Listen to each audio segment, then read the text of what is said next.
মৰমৰ ছাত্ৰ-ছাত্ৰীসকল আমাৰ আজি ভিডিঅ'লে তোমালোকক স্বাগতম জনাইছো। আজি আমি ক্লাছ 5ৰ ইংৰাজীৰ lesson number 5 let's right A story নামৰ পাঠটি আলোচনা কৰিম। তোমালোকে মনোযোগেৰে চাই যাবা আৰু যদি তোমালোকৰ ভিডিঅ'টো ভাল লাগে ভিডিঅ'টো লাইক কৰি পৰৱৰ্তী এনেকা ভিডিঅ' পাবলৈ আমাৰ চেনেলটো সাবস্ক্ৰাইব কৰিবা। বলা এতিয়া আৰম্ভ কৰো lesson 5 let's right A story. বলা এটা সাধু লিখো। ইয়াত আমাক দিয়া আছে লুক এট দ্য পিকচাৰ্স। ইয়াত আমাক কেইটামান ছবি দিয়া আছে আৰু আমি এতিয়া এই ছবিবোৰ চাম। এই ছবিবোৰত কি দিয়া আছে? আমি ইয়াত 1 নম্বৰৰ ছবিত আমি দেখিছো বাঘ এটা জংঘলত আছে, হয়নে? তাৰ পিছত চোৱা 2 নম্বৰৰ ছবিত আমি দেখিছো হৰিণা এজনী জংঘলত চৰি আছে বা ঘাঁহ খাই আছে। এতিয়া 3 নম্বৰৰ ছবিত আমি দেখিছো বাঘটোৱে হৰিণাটোক দেখিলে। বাঘটোৱে হৰিণাটোক ইয়াত ঘূৰি ফুৰা দেখিলে। 4 নম্বৰৰ ছবিত আমি দেখিছো বাঘটোৱে মনে মনে হৰিণাক ধৰিবলে লাহে লাহে হৰিণাৰ ফালে আগবাঢ়ি গৈছে। এতিয়া আমি 5 নম্বৰত দেখিছো এই ছবিত হৰিণাজনীয়ে ওচৰতে কিবা এটা থকা অনুমান কৰিব পাৰি সজাগ হৈ ইফালে সিফালে চাই আছে। এতিয়া 6 নম্বৰৰ ছবিত আমি দেখিছো হৰিণাটোৱে বাঘটোৰ পৰা নিজৰ প্ৰাণ ৰক্ষা কৰি দৌৰ মাৰিছে আৰু বাঘটো হৰিণাটোৰ পিছে পিছে দৌৰিছে। 7 নম্বৰৰ ছবিত আমি দেখিছো হৰিণাটো জোপোহা বনত বা জংঘলত সোমাই গৈছে। 8 নম্বৰৰ ছবিত আমি দেখিছো হৰিণাটো জংঘলৰ ভিতৰত লুকাই গ'ল আৰু বাঘটো দুখমনেৰে উভতি গ'ল। এতিয়া চোৱা নাও answer the following questions. Pick words from the box below to complete the answers. You may choose a word more than once. এতিয়া আমাক কি কৈছে? আমাক এই বক্সৰ পৰা শব্দ লৈ এই তলৰ প্ৰশ্নবোৰৰ উত্তৰ কৰিবলৈ কৈছে। আমি এই প্ৰশ্নবোৰৰ উত্তৰ কৰোঁতে এই বক্সৰ শব্দ এটা শব্দ আমি এবাৰতকৈ অধিকো আমি ব্যৱহাৰ কৰি বাক্যটো গঠন কৰিব পাৰোঁ। এতিয়া চোৱা What is there in the first picture? প্ৰথম ছবিটোত কি আছে? এতিয়া there is a tiger in the forest. প্ৰথম ছবিটোত আমি কি দেখিলো? জংঘলত বাঘ এটা দেখিলো, হয়নে? গতিকে আমি ইয়াত লিখিছো there is a tiger in the forest, মানে জংঘলত বাঘ আছে। এই টাইগাৰ শব্দটো আমি ইয়াৰ পৰা লৈছো। এতিয়া চোৱা what do you see in the second picture?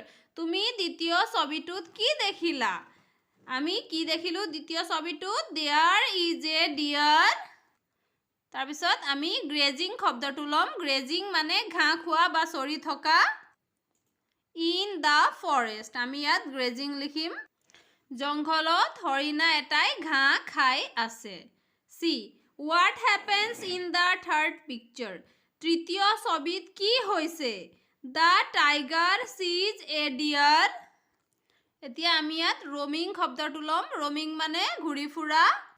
বাঘটোৱে হৰিণা এটাক ঘূৰি ফুৰা দেখিলে। এতিয়া চোৱা D. What does the tiger do in the fourth picture? বাঘটোৱে চতুৰ্থ ছবিত কি কৰিছে? এতিয়া আমি ইয়াত লিখিম the tiger crawls quietly towards the deer. বাঘটোৱে হৰিণাটোৰ ফালে মনে মনে আৰু লাহে লাহে আগুৱাই আহিল। What does the deer do in the fifth picture? পঞ্চমটো ছবিত হৰিণাটোৱে কি কৰিছে? The deer becomes আমি এই alert শব্দটো ল'ম। The deer become alert. হৰিণাটো সজাগ হ'ল। He looks here and there and feels the ইয়াৰ পৰা আমি presence শব্দটো ল'ম। presence of the tiger. হৰিণাটো সজাগ হ'ল আৰু ইফালে সিফালে চালে সি অনুভৱ কৰিব পাৰিলে যে তাত বাঘ আছে বুলি।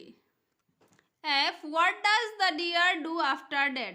তাৰ পিছত হৰিণাই কি কৰিলে? The deer হৰিণাটো দৌৰিলে, গতিকে আমি ইয়াৰ পৰা runs শব্দটো ল'ম। The deer runs very fast. হৰিণাটো বেগাই দৌৰ মাৰিলে to এতিয়া আমি ইয়াৰ পৰা save শব্দটো ল'ম। To save his life.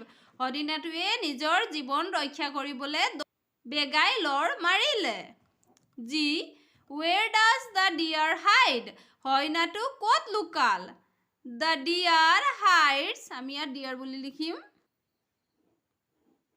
the deer hides himself in a ইয়াৰ পৰা আমি এই বুছ শব্দটো ল'ম বুছ শব্দৰ অৰ্থ হৈছে জংঘল বা জুপুহা বন The deer hides himself in a bush.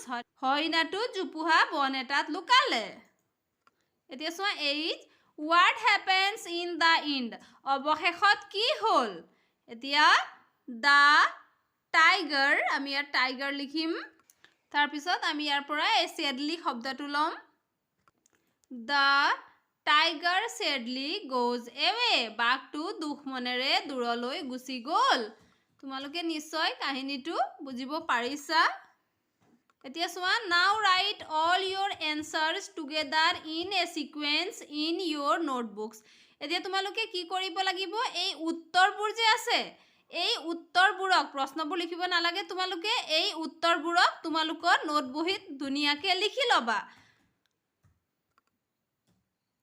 your story is ready তেনেকে যদি তোমালোকে সকলো এনসাৰখিনি একেলগে লিখা তেতিয়াহলে চাবা তোমালোকৰ সাধুটো সম্পূৰ্ণ হৈ যাব এতিয়া চোৱা ইয়াত দিয়া আছে give a suitable title to the story এতিয়া আমি যে ষ্টৰীটো লিখিলো এই ষ্টৰীক আমি নাম এটা দিব লাগিব আমি যিবোৰ ষ্টৰী পঢ়ো সকলো ষ্টৰীৰে আমি এটা এটা নাম পাওঁ সেইকাৰণে এই ষ্টৰীটোক আমি নাম এটা দিব লাগিব এতিয়া চোৱা আমি কেনেকৈ লিখিম এতিয়া চোৱা এই সকলো এনসাৰবোৰ একলগ লগাই মই ইয়াত লিখিছো আৰু সাধুটোৰ নাম এটা দিছো মই সাধুটোৰ নাম দিছো the tiger and the dear বাঘ আৰু এটা হৰিণা চোৱা there is a tiger in the forest there is a deer grazing in the forest the tiger sees a deer roaming the tiger crawls quietly towards the deer becomes alert he looks here